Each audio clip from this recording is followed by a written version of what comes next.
It is wonderful to be here today. I've got the classic black V-neck, we got the classic white wall, and we are doing a classic style talking head video, which is extremely appropriate because the topic that I want to touch on today is things that I got wrong in some of my old Charisma on Command videos. And I want to help you with amendments to some of this advice so you don't go down some of the dead end paths that I went on for as long as I did.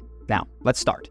The first thing is actually some of the most, well-liked, I guess, advice that I've ever given. In fact, on a podcast that I did with Dr. K, I mentioned this and it became the top upvoted comment. It was a mantra that I had early in the COC days, and it was that if I was out in a social situation and I felt anxiety that was not related to my physical safety, I had to go do the thing that was making me feel anxious. So if I was out and I was attracted to a woman that I saw at a bar, I had to go start a conversation with her. If I was standing in line at a Chipotle and I heard a topic of conversation that I wanted to participate in but wasn't sure, had to leap into that too.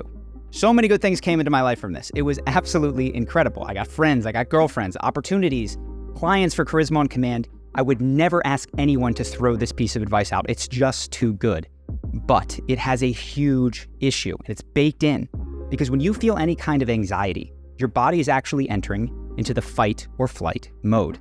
Now, what most people do in social situations when they feel fight or flight is flee. I would say 95% plus flee, 95% plus of the time, which means they see someone that they're attracted to, they disconnect internally. They tell themselves, oh, I'm not that attracted to that person, it doesn't matter, I'm not gonna talk to them. Or they disconnect externally. They think that they're attracted to them, but they avert their gaze, they walk away, whatever.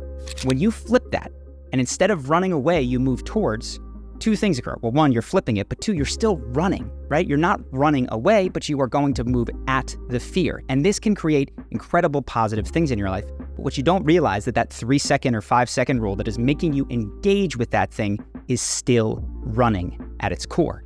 And this will come back in your life because you are training yourself to feel fear and have to run. You've only flipped the direction. So let's say that years down the line, you've trained this, you're in a committed relationship. Well, fear is gonna come up, right? One way or the other. You're gonna fear commitment or you're gonna fear abandonment. This is just what happens in these sorts of vulnerable relationships.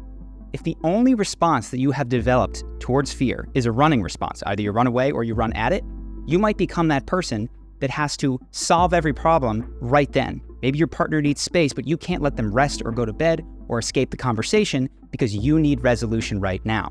If you have commitment issues and you're noticing them, you might just try to get out of the relationship because you feel that issue as pressing and you don't feel like this is the right relationship. You have to address it right now. What you haven't learned how to do is sit and allow fear to be.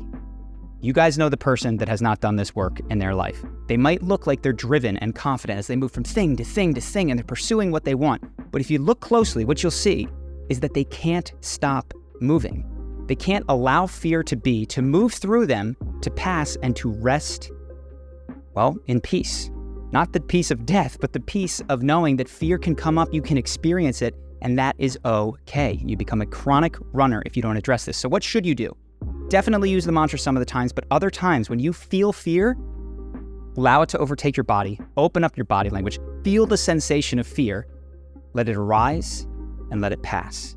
And then you can ask yourself freely, do I want to engage? Do I want to move away? Or do I want to just keep standing here? When you have that choice, your life gets so much better. This takes us to the second piece. This is something that actually was in a recent Charisma on Command video that I don't agree with, and I wanted to share that with you guys. It's an approach to handling rejection, a mindset that I think can be very valuable when you're starting out. And it's that if you go up to someone and you're in a conversation, you feel a rejection, whether it's girlfriend, whatever it is, you don't need to take it that personally because people are rejecting your presentation. They are not rejecting who you are at your core. They're not rejecting your soul because they can't know those things about you. So you don't need to beat yourself up about it, and you can just adjust your presentation going forward.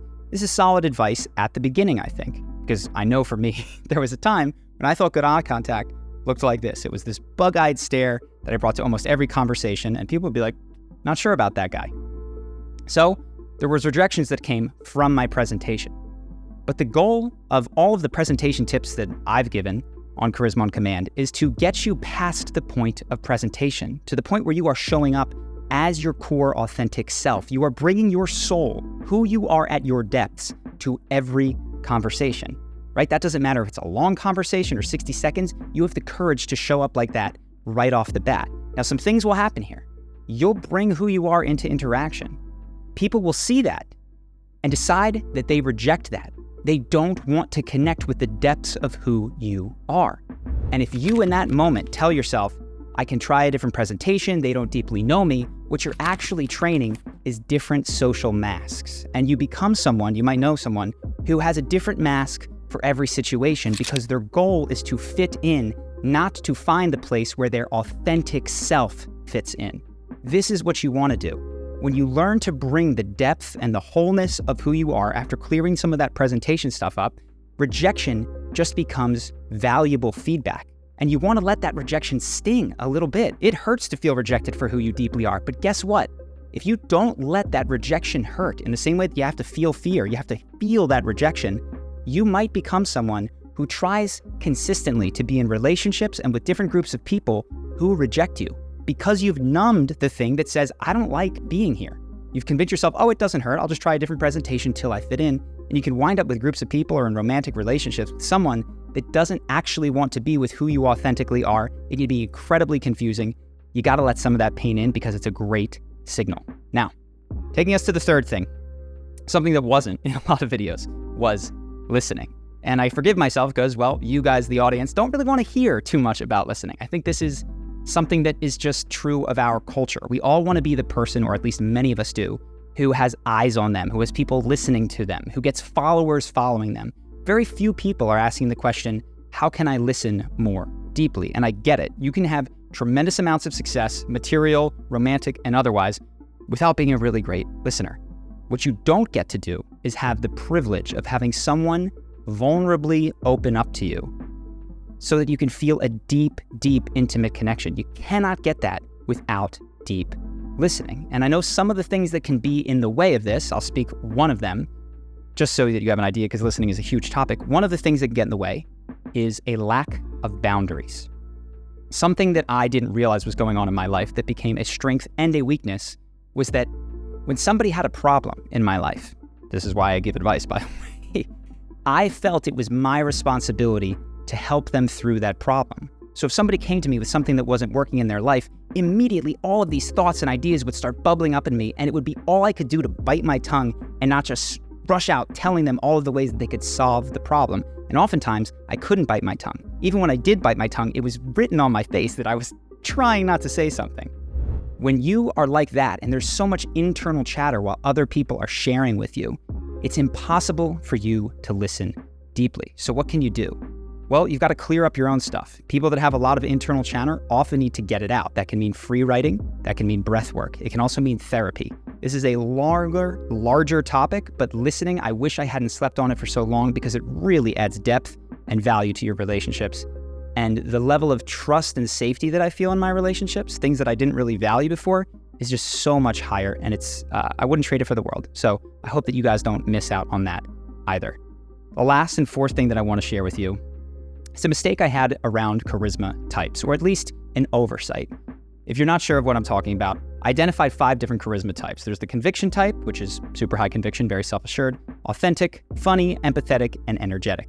That conviction type, at the time that I was talking about this, was exemplified in Conor McGregor, someone who could seemingly predict the future, who told people what was going to happen, had no doubt in his own success, and amassed an incredible following because he seemed to have otherworldly powers of prediction.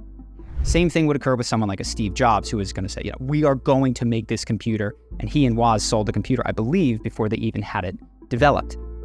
As time has passed, and I've seen these conviction types both out in the world and in my own life, what I've realized is there's often a fall for the conviction type. You think of Conor McGregor punching people, having issues, not being great about taking feedback and incorporating it into his career. Tremendous, tremendous material success, but it's almost like stuff can't be let in. It's a lack of listening to a degree.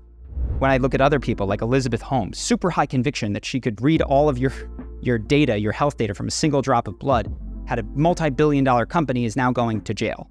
Even Elon Musk, someone who's been very successful, but his conviction, I believe, is something that is in the way of his success and popularity, even though it is an incredibly important piece of his success and popularity. So what I would say is this: if you're not careful with conviction, it is like nitrous oxide at the beginning of a race. It will shoot you off to charisma and material success extremely quickly. But if you don't get a handle on it, if you can't incorporate listening and authenticity, it will burn you out very quickly. For good examples of conviction, look to Joe Rogan, look to Rick Rubin.